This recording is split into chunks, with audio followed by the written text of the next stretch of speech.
کہ اللہ سبحانہ و تعالیٰ نے جس طرح ابابیلوں سے کام لے کر باطل کو نیست و نابود کیا تھا، آج آپ دیکھتے ہیں کہ اہل ایران کمزور سطح پر تھے، لیکن اللہ نے انہیں ایمان کا جذبہ عطا فرمایا۔ اہل یمن بالکل کمزور سطح پہ ہیں، اہل لبنان کمزور سطح پہ ہیں، لیکن اللہ سبحانہ و تعالیٰ نے ان کو عظیم ایمان کا جذبہ عطا کر کے اللہ کا دشمن جو ہے وہ ان کے سامنے کبھی کیا واہ، بیانات دیتا ہے، کبھی سبحان کس اللہ، طرف جو جاتا ہے، لیکن اہل ایمان ایک ہی جگہ پر کھڑے ہیں اور وہ مومنانہ شان کے ساتھ کھڑے ہیں، وہ اللہ کی ذات کی نصرت کے ساتھ کھڑے ہیں۔ میں یہ دیکھ رہا ہوں کہ اللہ سبحانہ و تعالی آج کے اس معرکہ حق و باطل میں بھی اسلامی جمہوری ایران کو انشاءاللہ تعالی اللہ فتح و نصرت سے انشاءاللہ ہمکنار انشاءاللہ مات چکا ہے، اور ان جو ہے وہ مزید کامیابیاں عطا فرمائے گا انشاءاللہ انشاءاللہ۔ انشاءاللہ۔ مفتی صاحب، آپ نے جو فرمایا یقیناً ہمارے سامنے ہمیں نظر آ رہا ہے کہ کس طرح حق کی نصرت اللہ تعالیٰ فرما رہا ہے۔ جناب ڈاکٹر کاظم کمیل صاحب، مجھے یاد ہے ہم ماہ رمضان کی لائیو نشریات کر رہے تھے اور آپ اس پروگرام میں تھے، یہ غالباً 10 رمضان یا 11 رمضان تھا، تو اس وقت بڑے شیطان نے اور چھوٹے شیطان نے یعنی امریکہ اور اسرائیل نے حملہ کیا تھا، اور ابھی سچویشن واضح نہیں تھی، اور ہم یہ ڈسکس پروگرام کے وقفے میں کر رہے تھے اور پہلے بھی کہ خداوند قدوس خیر فرمائے، لیکن ظاہر ہے اللہ تعالیٰ کی مشیت ہے، اللہ تعالیٰ کی مصلحتیں ہیں، اور مارکہ حق و باطل کو یقیناً ایک ایسی عظیم ہستیوں کی شہادتیں چاہیے ہوتی ہیں کہ جو پھر اس خون سے ایک نئی توانائی معاشرے میں جنم لیتی ہے۔ تو آپ کو بھی وہ دن یاد تھا کہ ہم تشویش میں تھے، لیکن خبر آئی کہ رہبر شہید امت، شہید غزہ، اب ان کو کیا کہیے کہ 1400 سال میں جو بڑی شخصیات شہید ہوئیں، اب ان میں آغائے شہید حضرت امام آیت اللہ سید علی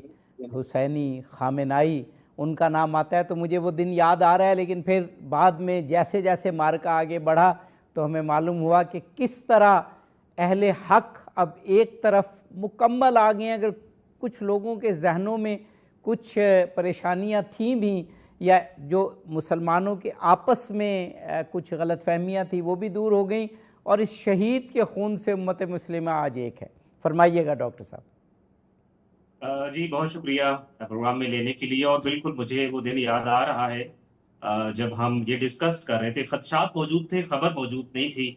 اور ہم بریک میں اور آف دا ریکارڈ ان باتوں کو ڈسکس کر رہے تھے چونکہ ماحول ایسا تھا، اور آج بہت ساری چیزیں واضح ہو چکی ہیں۔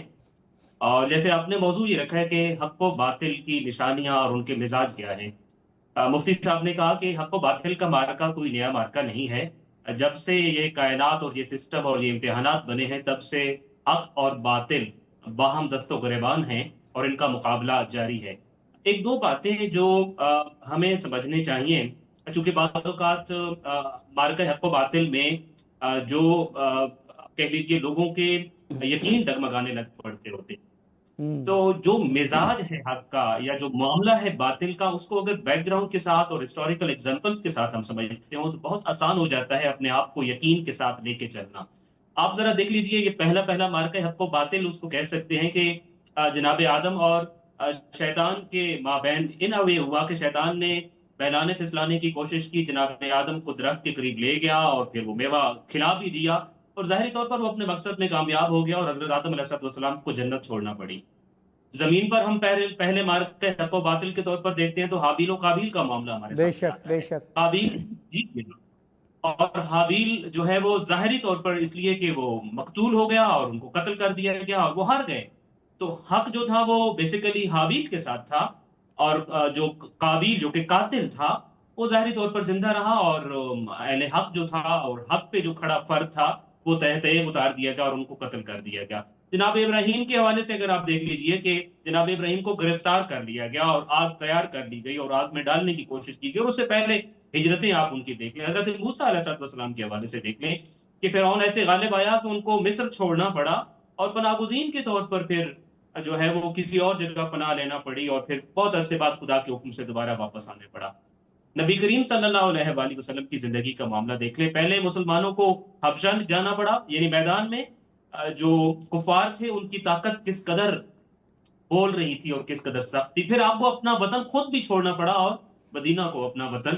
بنانا پڑا۔ امام حسین علیہ السلام کی ایگزامپل شاید آج ہم بار بار کوٹ کریں گے کہ میرا اپنا ماننا یہ اور میرا عقیدہ یہ ہے کہ اس کائنات پر، اس فرش خاکی پر، اس دھرتی پر جتنے بھی حق اور باطل کے مارکے سجے ہیں اور سجیں گے، ان میں سے اگر کوئی مینارہ نور ہے اور سب سے بڑی ایگزامپل ہے تو وہ مارکہ کربلا ہے۔ کربلا کا بے اختتام بھی ہم شک دیکھتے ہیں کہ فرزند رسول صلی اللہ علیہ وآلہ وسلم شہید کر دیے گئے اور فوج یزید بظاہر فاتح بن گئی، اور ان کے باقی ماندہ اور پسماندگان کو قیدی بنا لیا گیا، جو اپنی جگہ خود ایک بہت بڑا ظلم تھا، اور ظاہراً فتح کے نشے میں سرمست یہ فوج اور یہ معاملہ اور یہ بادشاہ وقت اور یہ سارے سرشار تھے، اور ان قیدیوں کو لے جایا گیا، اور پھر یہ سارے معاملے ہم دیکھتے ہیں ان ساری چیزوں میں، ان ساری ایگزامپلس میں، اس میں اور بھی ایگزامپلس آپ بہت ساری ایڈ کر سکتے ہیں، تمام مارکوں کو لے سکتے ہیں۔ ظاہری طور پر ابتدائی سٹیج پہ میں یہ نظر آتا ہے کہ باطل بہت پاورفل ہے اور وہ میدان میں کسی کو ٹکنے نہیں دے گا، حق کو ختم کر دے گا، لیکن خالق کائنات کا اصول یہ ہے کہ الحق یعلو ولا یعلی علیہ، کہ حق ہمیشہ غالب رہتا ہے، اس پر کوئی چیز غالب آ نہیں سکتی ہے۔ واہ، بے حق شک امتحانات کے بے اندر سے بے نکلتا ہوتا شک ہے، بے شک مشکلات کے اندر سے نکلتا ہوتا ہے۔ اور پھر میں وقتاً ایک لمحے کو سوچ رہا تھا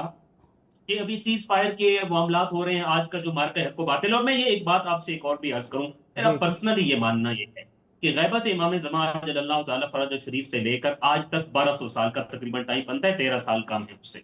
ان 1200 سالوں کا غالباً سب سے بڑا مارکہ حق و باطل ہے، جس کو میں اور آپ دیکھ رہے ہیں، اور کسی نہ کسی طرح ہم اس میں موجود ہیں۔ بالکل صحیح، بالکل اس صحیح مارکہ ہے۔ حق و جی ڈاکٹر جی صاحب اس آپ مارکہ نے حق و باطل کو جب ہم دیکھتے ہیں تو میرے ذہن میں یہ آتا ہے کہ یہ ابھی مذاکرات چل رہے ہیں، مذاکرات کے بعد انشاءاللہ ہوپ فلی کسی بہتر سمت میں معاملات چلیں گے، تو میں جب بیٹھوں گا اور میں سوچوں گا کہ رہبر معظم تو شہید ہو گئے اور فلاں فلاں عظیم شہادتیں ہم نے دی، اتنے بڑے بڑے، تو کیا ہم یہ کہہ سکیں گے کہ ہم فاتح تھے اس مارکے میں؟ تو پھر مجھے 61 ہجری یاد آتا ہے کہ جب کوفہ و شام کو فتح کر کے سید سجاد اور سیدہ زینب سلام اللہ علیہ واپس گئے، اور آج ہم دیکھتے ہیں کہ کربلا فاتح ہے۔ میں بھی اس زمانے کے لوگ بھی سوچتے ہوں گے کہ کربلا میں اتنی بڑی قربانیاں دیں، فرزند رسول بھی شہید ہو گئے، تو کربلا جو ہے وہ شاید فتح نہ کر سکی اور عارضی طور پر یہ معاملہ ہوا، لیکن تاریخ نے یہ بات پھر ثابت کی ہے کہ کربلا ہی فاتح ہے، کربلائی اور حسینی ہی فاتح ہوتے ہیں۔ اور کسی عظیم شخصیت نے کہا تھا ما ملت امام حسینی، ہم امام حسین علیہ السلام کی ملت ہیں، ہم شکست کو جانتے ہی نہیں ہیں، ہم شکست کے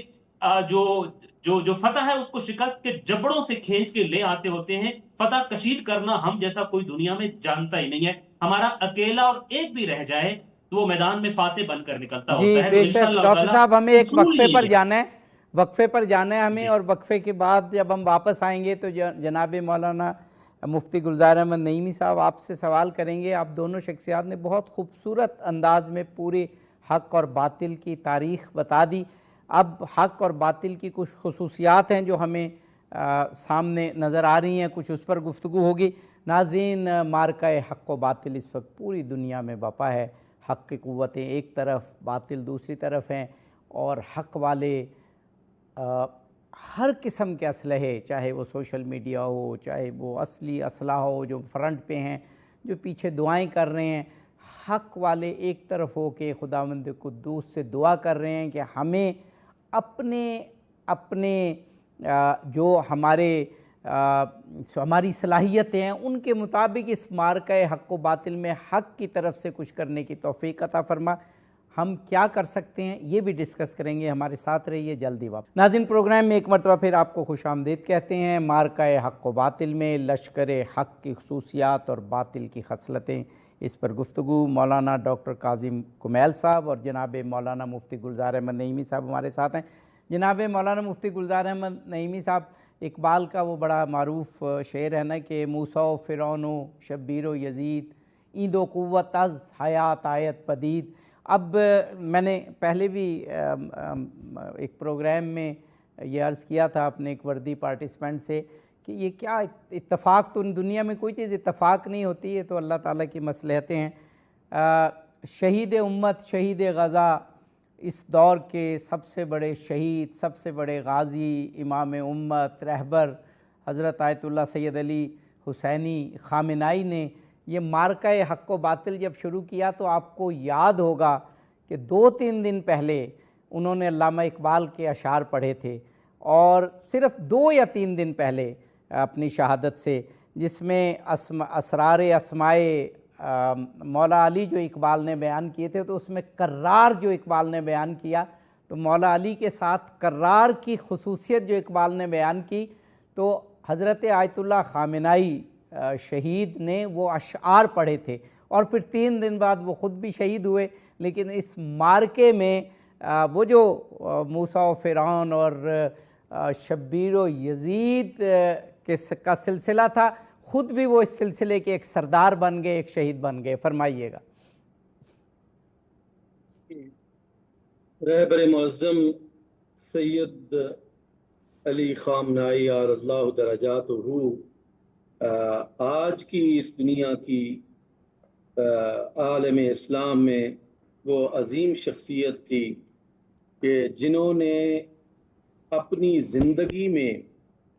ہمیشہ حق اور باطل کو بالکل واضح واضح دو ٹوک انداز میں بیان کیا، اور کبھی بھی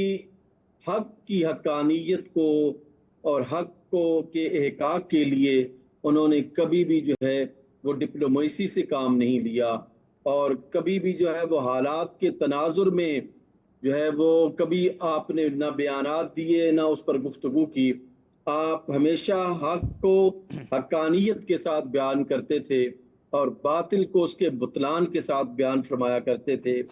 آپ کی شخصیت اپنی زندگی میں پورے عالم اسلام میں آپ جیسی کوئی شخصیت نہیں تھی جو ایک مومنانہ قوت کے ساتھ اور جو ایک ثابت قدمی کے ساتھ، جو صبر و استقامت کے ساتھ جو ہے جنہوں نے باطل کا مقابلہ کیا اور کبھی بھی نہ گھبرائے اور نہ جھکے، اور ان کے شہادت کے بعد تو آپ دیکھ سکتے ہیں کہ باطل کس طرح رسوا ذلیل و خوار ہو رہا ہے۔ وہ آج جو ہے آپ کے سامنے ہے کہ وہ بھیک مانگ رہا ہے، وہ امن کی بھیک مانگ رہا ہے، اور اس کے مد مقابل ہم دیکھتے ہیں کہ اہل ایمان اور اہل اسلام جو بظاہر بہت سارے تفاوت کے ساتھ اور بہت ساری تفریقات کے ساتھ اور اختلافات کے ساتھ پورا عالم اسلام موجود تھا، ان کی وجہ سے، ان کی شہادت کی برکت کی وجہ سے اللہ سبحانہ و تعالیٰ نے عالم اسلام کی تمام جتنی بھی عوام تھے ان کو ایک پیج پر کھڑا کر دیا۔ وہ اہل حق کے ساتھ جو ہے وہ کھڑے ہو گئے، ہمیشہ اہل حق کا طرفدار رہنا انہوں نے پسند کیا۔ نہ صرف آپ دیکھتے ہیں کہ مسلمان، بلکہ وہ عیسائی اور وہ یہودی جو دہشت گرد نہیں ہے، وہ ہندو جو دہشت گرد نہیں ہے، وہ بھی ہمیں علی خامنائی رحمہ اللہ کے ساتھ کھڑے نظر آتے ہیں، آپ کی فکر کے ساتھ جو ہے وہ کھڑے نظر آتے ہیں۔ ہم دیکھ رہے ہیں کہ پوری دنیا آپ کی شہادت کے بعد جو ہے وہ اہل باطل کو نفرت کی نگاہ سے دیکھ رہی ہے اور مذمت کے ساتھ جو ہے وہ دیکھ رہی ہے، لیکن اہل حق کی طرف ہر وقت ہمیں اہل حق کے ساتھ وہ کھڑے ہوتے نظر آتے ہیں۔ آج یہ برکتیں تھیں سید علی خامنائی کے مبارک خون کی کہ جس کی وجہ سے باطل پوری دنیا میں تنہا ہو گیا ہے، اس کے دوست اس کو چھوڑ گئے، اس کے اتحادی اس کو چھوڑ گئے،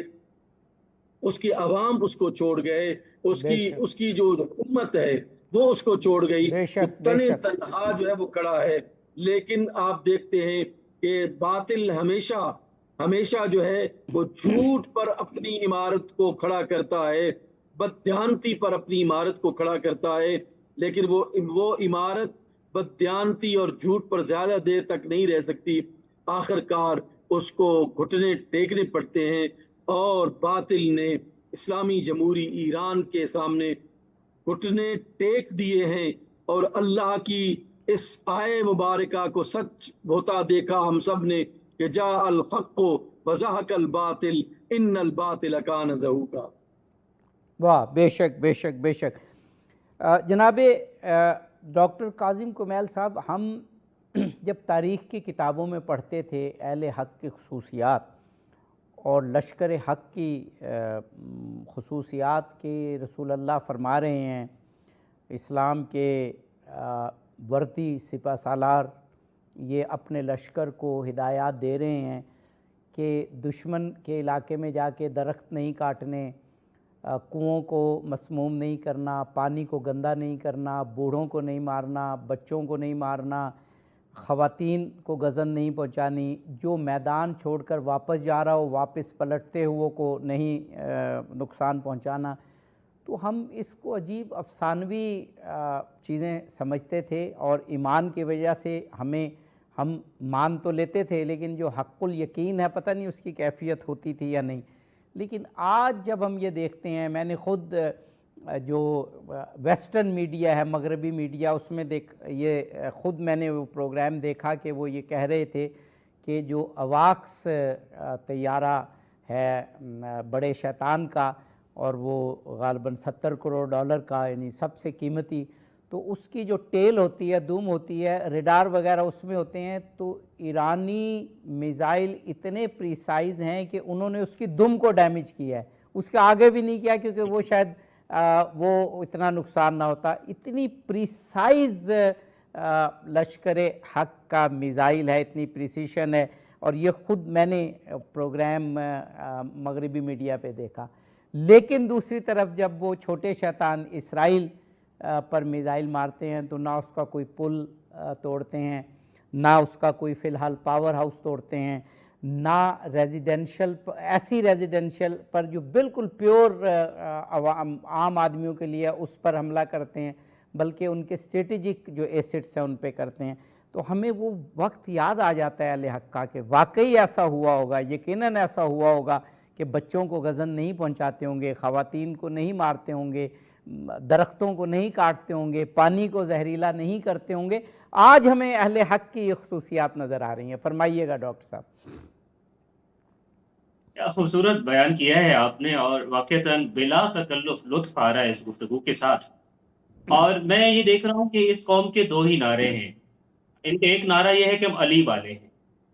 تو مجھے پھر وہ منظر یاد آ گیا ہے کہ جب 19 ماہ رمضان المبارک کو زخمی حالت میں علی ابن ابی طالب علیہ السلام مسجد میں ابھی موجود تھے اور ان کو اٹھا کر ان کے گھر نہیں لے جایا گیا تھا، تو ابتدائی طور پہ ضرب لگنے کے بعد ایک غشی آ گئی تھی۔ غشی کے بعد جب پہلی مرتبہ ہوش آیا تھا تو آپ نے دیکھا تھا کہ آپ کے اصحاب اکٹھے ہیں اور آپ کا قاتل جو کہ اس ٹائم بھاگنے کی کوشش کے لیے بھاگ پڑا تھا اور اس کو پکڑ کے لے آیا گیا تھا، تو آپ نے جو پہلی مرتبہ آنکھ کھولی ضربت لگنے کے بعد، اس غشی کے بعد، تو منظر یہ تھا کہ اصحاب اکٹھے ہیں، آپ کا قاتل گرفتار ہے، اس کی جو تلوار ہے اس کے گلے میں ڈالی ہے اور اس کو پکڑا ہوا ہے۔ تو امام حسن مجتبیٰ علیہ السلام کو جو چند باتیں کی تھی ان میں سے ایک بات یہ تھی کہ دیکھتے نہیں ہو کہ اس کی آنکھیں خوف کے مارے اس کے ماتھے تک جا پہنچی ہیں، اس کے ساتھ نرمی اور شفقت کے ساتھ پیش آنا۔ میں نے جو ان ایام کو پڑھا ہے جو آخری 3 دن ہیں امیر کائنات کے، غالباً میں اگر اس تعداد میں غلطی نہیں کر رہا ہوں تو کم سے کم 5 سے 7 مرتبہ آپ نے قاتل کے بارے میں وصیت کی۔ کبھی اس کو کہا جو مجھے پلایا ہے ویسا ہی اسے پلاؤ، کبھی آدھا گلاس خود پیا اور اس بچے ہوئے کو کہا کہ یہ میرا بچا ہوا میرے قاتل کو سیم وہی پیش کرو، کبھی کہا بحق کی علیکہ، میں اپنے حق کی قسم دے کر تمہیں کہتا ہوں کہ اس کے ساتھ نرمی اور شفقت کے ساتھ پیش آنا۔ کون؟ قاتل، عام شخص نہیں ہے۔ تو یہ تو علی والے ہیں، یہ تو اپنے قاتل کو بھی شربت اور دودھ کا شربت پیش کرتے ہوتے ہیں اور اس کے بارے میں وصیتیں کرتے ہیں اور نصیحتیں کرتے ہیں اپنے بعد والوں کو۔ پھر مجھے کربلا نظر آتا ہے، چونکہ یہ کہتے ہیں ہم امام حسین علیہ السلام کی ملت ہیں، تو کربلا میں شب عاشور یعنی عاشور کے دن سے پہلے جو رات آئی جو کہ مہلت مانگی ہوئی رات تھی، اس میں امام حسین علیہ السلام نے کچھ کام کیے تھے۔ ایک کام یہ کیا تھا کہ آپ رات کی تاریکی میں میدان کا جائزہ لینے گئے تھے کہ کل جب میدان سجے گا تو میدان کا معاملہ کیسا ہوگا تاکہ آپ دفاعی حکمت عملی کو اپنا سکیں۔ نافع ابن ہلال اس رات کو کہتے ہیں کہ وہ پہرہ دار تھے اور پہرے داری کی ڈیوٹی انجام دے رہے تھے، تو کہتے ہیں میں نے دیکھا کہ امام علیہ السلام خیمے کے پچھلے دروازے سے نکلے اور میدان کی طرف اکیلے جا رہے ہیں، تو مجھے خدشہ ہوا کہ ہر طرف دشمن ہے، کہیں کوئی آپ پر حملہ نہ کر دے، لہٰذا میں بھی چپ کے امام علیہ السلام کے پیچھے چلا گیا، اور پھر امام علیہ السلام میدان میں گئے، مختلف کبھی اونچی جگہ پہ گئے اور جائزہ لیا، کبھی گھاٹیوں میں گئے وہاں جائزہ لیا، اور پھر کہتے ہیں میں امام کے قریب چلا گیا اور میں نے امام سے کہا کہ آپ اس وقت رات کی تاریکی میں میدان میں کیوں آئے ہیں، خطرہ ہے؟ تو امام علیہ السلام نے کہا کہ میں جائزہ لینے آیا ہوں کہ کل دشمن میرے اصحاب پر کہیں پچھلی جانب سے حملہ نہ کر دے اور وہ جو ہے انجانے میں ان کے اوپر حملہ نہ کرے، لہٰذا میں میدان کا جائزہ لینے کے لیے آیا تھا۔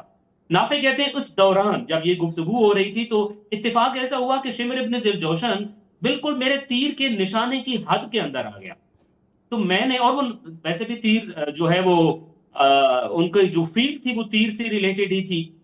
تیر انداز تھے، تو کہنے لگے کہ میں نے امام حسین علیہ السلام سے کہا کہ مولا اس وقت شمر بالکل میرے تیر کے نشانے پر ہے اور میرا تیر چوکے گا نہیں اور اس کا خاتمہ کر دے گا، اور کل کا جو میدان سج رہا ہے اس کا سب سے بڑا اہم وجہ شمر ابن ذوالجوشن ہے۔ تو امام علیہ السلام نے کہا کہ میں کبھی بھی پہل نہیں کروں گا، مانتا ہوں کہ وہ میرا قاتل ہے مگر ابھی تک وہ مجرم بنا نہیں ہے، کیسے کہہ سکتا ہوں کہ آپ اس کو قتل کر دو؟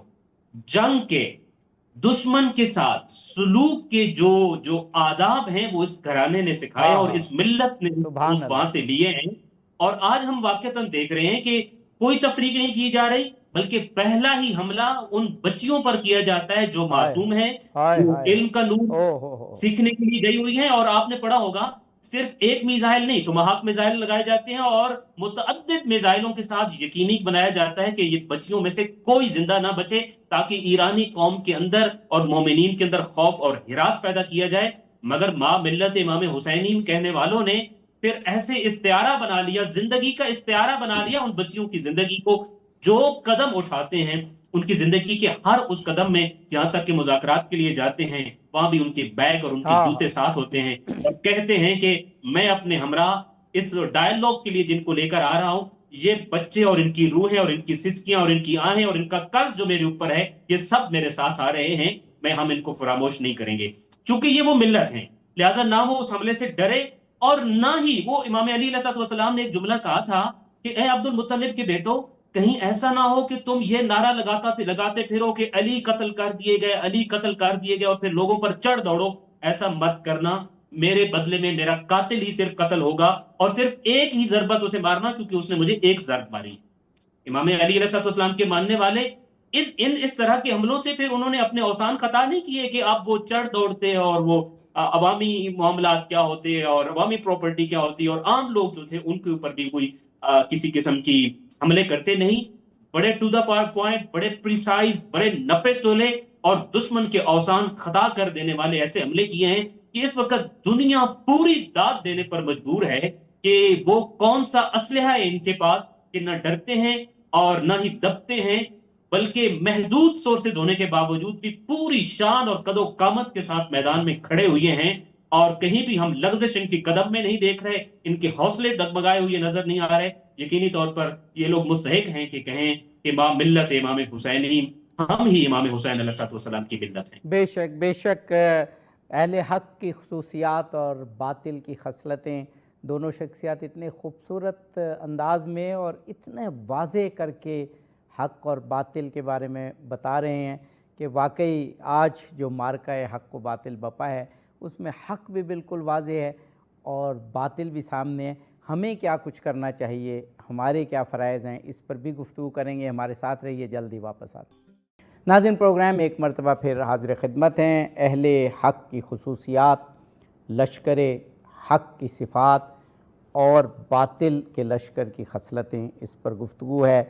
پس منظر آج کا مارکہ حق و باطل ہے۔ جناب مولانا ڈاکٹر کاظم کمیل صاحب اور جناب مولانا مفتی گلزار احمد نعیمی صاحب ہمارے ساتھ ہیں۔ مفتی صاحب، میں اگر آپ کو یاد دلاؤں، اہل حق کی جو خصوصیات ہے اسی حوالے سے سوال ہے کہ آپ کو مجھے میڈیا پر پروگرام کرتے ہوئے کم و بیش میں گزشتہ جو سال دیکھ رہا تھا، یادش بخیر اگر کہوں اسے، تو 21 سال ہو گئے ہیں، شاید ہم نے پہلا پروگرام کوئی 21-22 سال پہلے کیا تھا۔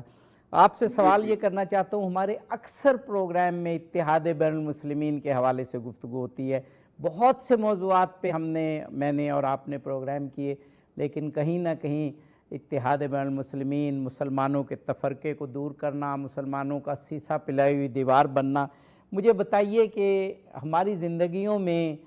اتنا آسان کبھی تھا اتحاد کے لیے بات کرنا جتنا آسان شہید رہبر کے خون اور ان کی شہادت کے بعد ہو گیا ہے کہ خود بخود پردے ختم ہو گئے ہیں اور تمام مسالک شیر و شکر ہو کے ایک یکسو ہو گئے ہیں. میرا خیال ہے ایسا موقع، ایسا آسان موقع مسلمانوں کو جو اس خون نے ہمیں پرووائڈ کیا شاید پچھلی صدی میں نہیں آیا ہوگا. فرمائیے گا.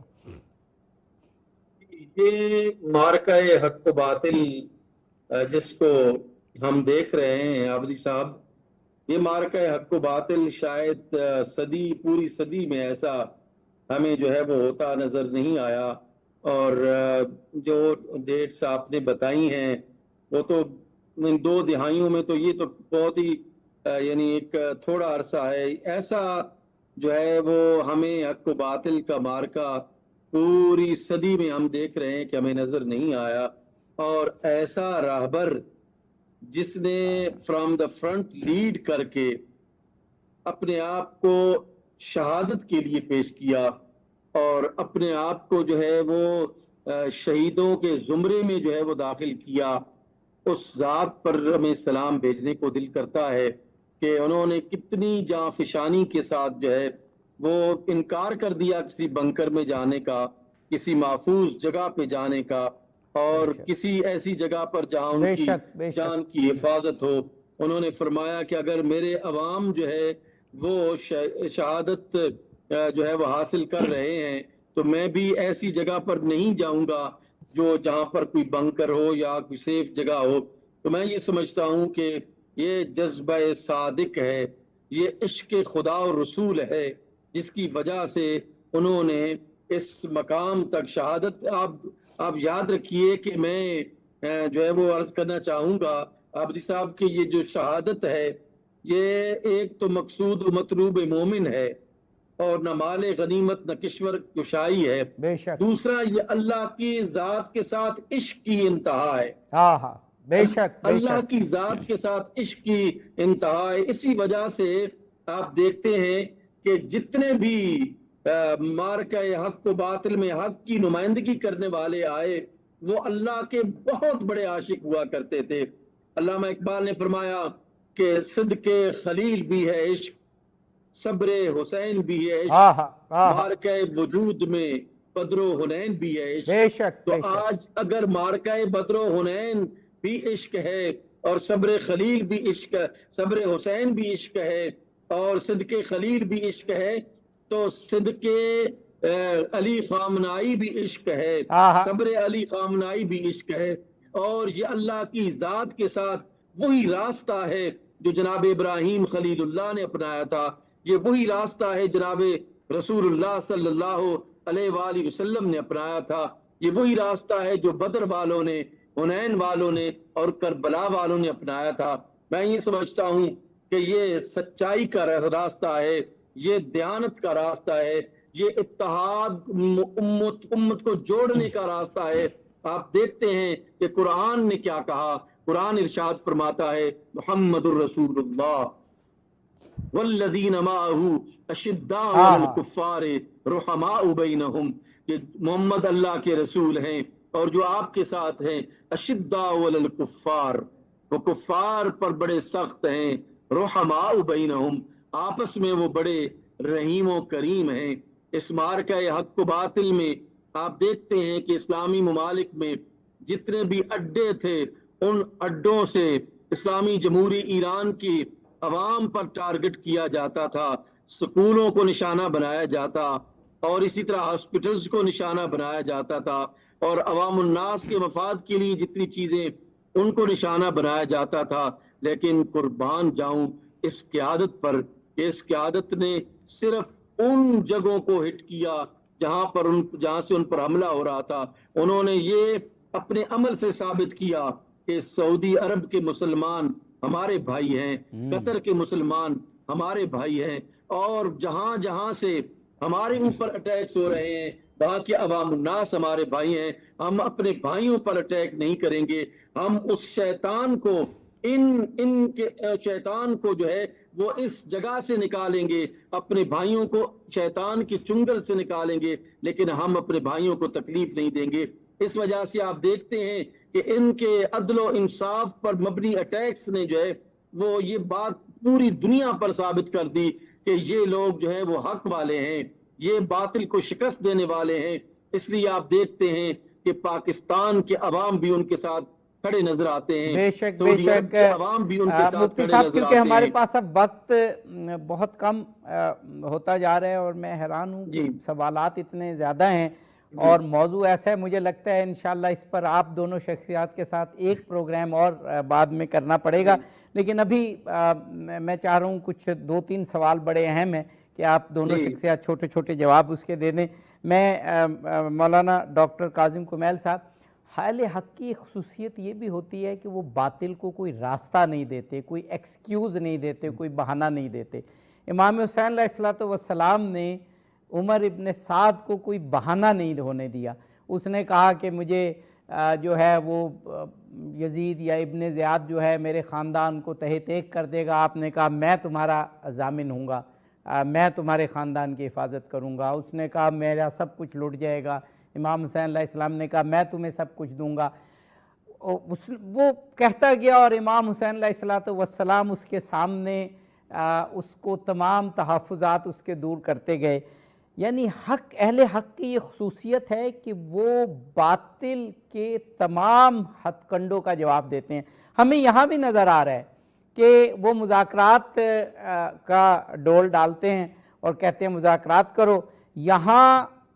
دنیا کے بہترین مذاکرات کار آتے ہیں جو اپنے مثلا جو ان کا لیڈر ہے وہ اسٹریٹجک مینجمنٹ میں پی ایچ ڈی ہے، باقر کالباف، اور بھی بڑی ان کی کوالیفیکیشن ہے لیکن اسٹریٹجک مینجمنٹ میں پی ایچ ڈی۔ اور دوسری طرف وہی عمر ابن سعد ہے، عمر ابن سعد جو ہے وہ رے کی جو ہے وہ حکومت چاہتا تھا، یہاں جو مذاکرات کرنے آ رہے ہیں وہ ریئل اسٹیٹ چاہتے ہیں، بڑے بڑے جگہ چاہتے ہیں جہاں پہ پلازے تعمیر کریں۔ بالکل وہی کیفیت ہمیں نظر آ رہی ہے، فرمائیے گا۔ جی بالکل، میں اگر یہ کہوں کہ اہل حق جو ہیں وہ میدان تبدیل تو کرتے ہیں، میدان چھوڑتے نہیں ہیں۔ جو میدان آئے، وہ تلوار کا میدان آئے تو وہاں تلوار چلاتے ہیں، اور جب دربار کا میدان آئے تو وہاں خطبے دیتے ہیں۔ ہر میدان کے فاتح بالآخر وہی بنتے ہوتے ہیں۔ یہ وہی بالکل کربلا ہمیں اسی انداز میں تو جس پہلو سے دیکھتا ہوں، اور مجھے پھر اپنے عصر حاضر کی بہت بڑی کربلا کے طور پر نظر آتی ہے۔ جیسے کربلا کی بھی سٹیجز ہمیں نظر آتی ہیں کہ پہلے کچھ معاملات جنگ کی طرف گئے، اور امام حسین علیہ السلام کیسے مدینہ سے مکہ اور پھر مکہ سے ذو حسم اور پھر وہاں سے کربلا پہنچے۔ بالکل اسی طریقے سے پچھلے 40-45 سالوں میں کس طریقے سے یہ قوم کن کن مرحلوں سے ہوتی ہوئی اس بہت بڑے مارکے تک پہنچی۔ پھر مارکے کربلا سجا اور اس میں شہادتیں پیش ہوئیں، اور آج کی کربلا میں بھی ہم دیکھتے ہیں کہ شہید علی خامنائی، میناب کے اسکول کے بچوں اور دیگر بہت بڑے بڑے شہداء نے اپنی شہادتیں دیں۔ اور کربلا کے بعد پھر کوفہ و شام کے دربار تھے جہاں خطبے تھے، جہاں لفظ تھے اور جہاں جملے تھے جنہوں نے میدان کو تبدیل کرنا تھا۔ اور آج بھی یقینی طور پر یہی ہو رہا ہے کہ مذاکرات کا میدان ہے، اور مذاکرات کے میدان میں بھی انشاءاللہ تعالی اہل حق ویسے ہی فاتح ہوں گے جیسے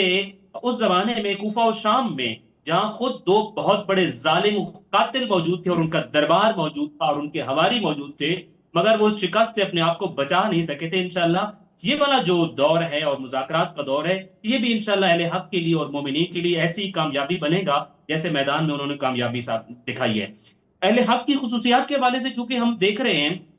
ایک دو باتیں اگر اس پہ میں آپ کے سامنے عرض کروں، جیسے آپ سے کہا کہ اہل حق کی خصوصیت یہ ہے کہ وہ میدان تبدیل تو کرتے ہیں مگر میدان کبھی چھوڑتے نہیں ہیں۔ کہ امام حسین علیہ السلام جب مدینہ چھوڑ کر اپنا میدان تبدیل کر رہے تھے اور مکہ جا رہے تھے، تو آپ بالکل مدینہ سے نکلتے ہی اس رستے پر جا رہے تھے جو عام مسافر جس رستے پر جاتے تھے۔ آپ کی کسی صحابی نے کہا کہ حالات خطرناک ہیں، تبھی ہم نے مدینہ چھوڑا ہے، اس عام رستے کے اوپر چلے تو دشمن ہم تک پہنچ جائے گا، مناسب ہے آبادیوں کے اندر سے اور غیر معروف رستوں کے اندر سے ہو کے جاتے ہیں تاکہ دشمن ہم تک نہ پہنچ سکے۔ تو امام علیہ السلام نے جو اس کا جواب دیا تھا، اس کا مفہوم یہ بنتا تھا، ہم میدان تبدیل کر رہے ہیں، میدان سے بھاگ نہیں رہے، فرار نہیں کر رہے، واللہ لا افارقو، خدا کی قسم میں اس رستے کو نہیں چھوڑوں گا، حتی یقضی اللہ ما ہوا کاظم، یہاں تک کہ خدا کا امر نازل ہو جائے، میں اس رستے کو نہیں چھوڑوں گا۔ واللہ لا افر فرار العبید، میں غلاموں کی طرح بھاگوں گا نہیں۔ سید علی خامنائی کے پاس بھی، اور آج یہ باتیں آ چکی ہوئی ہیں، سید علی لاریجانی جب وہ فائل لے کر آئے جس میں بتایا گیا کہ ہاں خطرہ اس قدر قریب آ گیا ہے، میں بھی جب میں آپ کو اب خدشات نہیں ریالٹیز بتا رہا ہوں، اسی دوران میں بھی وہ حملہ ہو جائے جس میں پہلا نشانہ آپ ہوں گے، تو سید علی خامنائی نے بھی اپنے عمل سے یہی جواب دیا، لا واللہ ما افارقہ، خدا ہاں کی ہاں قسم میں میدان چھوڑوں گا نہیں، یہیں پر رہوں گا۔ ایرانی قوم نے وہ منظر ریپیٹ کیا جب دشمن نے کہا کہ ہم آپ کے پلوں کے اوپر حملے کریں گے، ہم آپ کے بجلی گھروں کے اوپر حملہ کریں گے، تو یہ اسی جگہ پہ جا پہنچے کہ اگر حملہ کرو گے تو ہم میدان میں ہوں گے، جی میدان نہیں چھوڑیں جی گے۔ مفتی صاحب، میرے پاس بس صرف 1 منٹ ہے، افسوس ہے کہ پروگرام میں سیر حاصل گفتگو نہیں ہو سکی، لیکن آپ دونوں شخصیات نے اہل حق اور باطل کی خصوصیات کو بہت اچھے انداز میں واضح کیا۔ 1 منٹ آپ کے پاس ہے، ایک سوال تشنا رہ جائے گا، ہم جو یہاں بیٹھے ہیں دور ہیں اصل میدان جنگ سے، ہمارے کیا فرائض ہیں؟ 1 منٹ میں بتائیے گا مفتی صاحب۔ جی عابدی صاحب، ہم جو کچھ کر رہے ہیں الحمدللہ یہ ان کی تقویت کے لیے بہت بڑا کام ہے، اور میں یہ سمجھتا ہوں کہ ان کی اخلاقی امداد کرنا،